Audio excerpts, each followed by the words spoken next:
Isang magandang araw po sa ating lahat mga kaibigan. For today's video, pag-usapan po natin ang ilang dahilan kung bakit nagsara ang store chain na Starbucks. Marahil karamihan po sa atin nakatikim na ng kapeng Starbucks at masasabi nating masarap talaga at ganoon din ang presyo, medyo mataas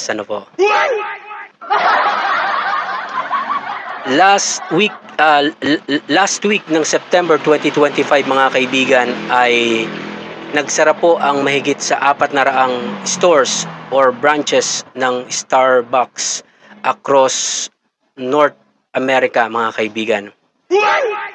Ito po ay dahil sa mga kadahilanan at yung babanggitin natin ilan lamang ito sa mga kadahilanan kung bakit sila nagsara mga kaibigan.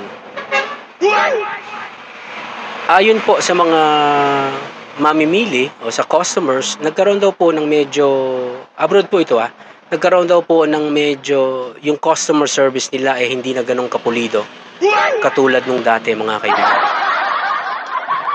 Kapag pumila ka, medyo matagal, hindi katulad dati na just a few minutes or seconds. Ngayon medyo matagal daw po mga kaibigan.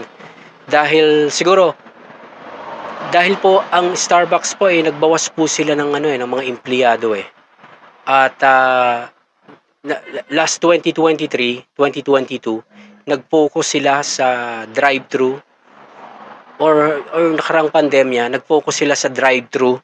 Nag-focus sila sa true text na order at mas parang binibigyan nilang priority yung customer through drive-thru at sa pamamagitan din ng online service mga kaibigan. Kaya ayon sa kanila, pag umu-order sila medyo matagal at naiinip sila dahil mas binibigyan pansin yung sa drive-thru, yung sa online na umu-order. Kaya ang iba negative ang papuri sa Starbucks.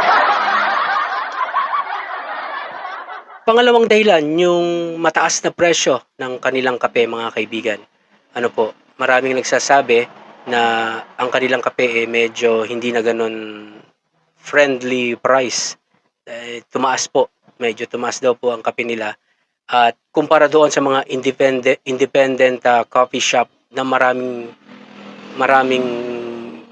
na kumakalaban sa kanila, mas mababa at same halos yung sarap, yung lasa kesa sa Starbucks mga kaibigan. So, iyan lamang po yung kadahilanan. Ilan lang po yan sa kadahilanang nabasa natin kung bakit na unti-unting nagsasara ang Starbucks abroad.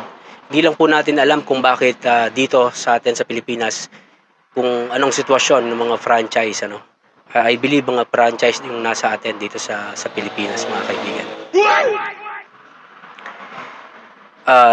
Anyway, dahil po dyan, magbasa na po tayo ng ating comments sa ating katanungang anong magandang pangalan para... Kanina ko pa hinahanap to Pang-budget ko to 152 Nandito lang pala sa kumag na to. Sabi ko sa inyo, hindi corrupt to 150. Pang-budget ko to ng 2 araw Nandito pala.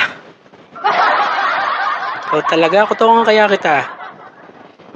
Pang-budget ko ng 2 araw to Kaya kung napansin nyo, umpisa po, naghahanap ako. Ang cute-cute mo talaga. Adobohin kaya kita. Anyway, magbasa na po tayo ng comments ng kung anong mas magandang pangalan para sa ating baby buwaya na hindi corrupt. Nadine, nadimonyo ka. Sabi po ni Angelo Mendoza mga kaibigan, JM. Gandang pangalan, JM. Sino kaya si JM? Angelo Mendoza, Anyway, sabi naman po ni Emma Villapando, Daniela as in daya nila. Daniela as in daya nila.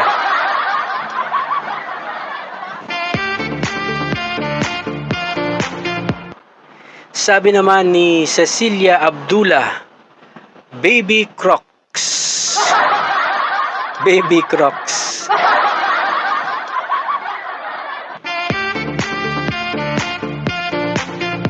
Hoy, sabi naman ni shoutout kay Sir Brian Timpog.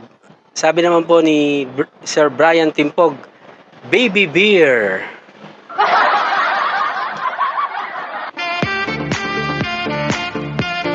Alam niyo po itong si Sir Brian Timpog, kung makikita niyo po ito ng personal, ang height niya po ay Maladingdong Dantes, ano po. At totoo, Maladingdong Dantes, tapos ang dating niya mga Alden Richard, mga kaibigan. Totoo.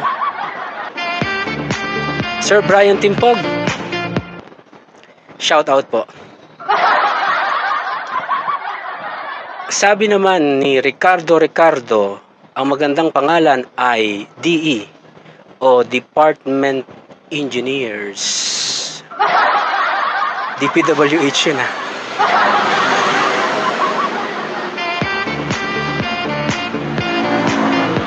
So mga kaibigan, iyan po ang ating names for today na ibinigay ng ating mga kaibigan. Kayo po, kung may naiisip po kayong pangalan na bagay sa ating napakabait na si Nadine na demonyo ka, kaya pala hinahanap ko ang 150, nasa iyo lang pala. Sabi ko sa inyo, hindi ko yan mga kaibigan. Kung may naiisip po kayong magandang pangalan para sa kanya, huwag ho kayong mahihiyang mag-comment sa ating comment section at babasahin po natin sa ating susunod na video mga kaibigan.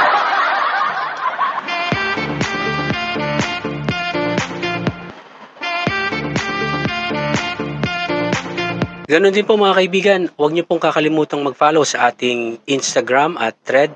Ang ating pangalan po doon ay Banaria Nathan mga kaibigan. At sa ating YouTube channel, Nathan's Channel, follow na mga kaibigan. With that mga kaibigan, maraming salamat po. Follow na.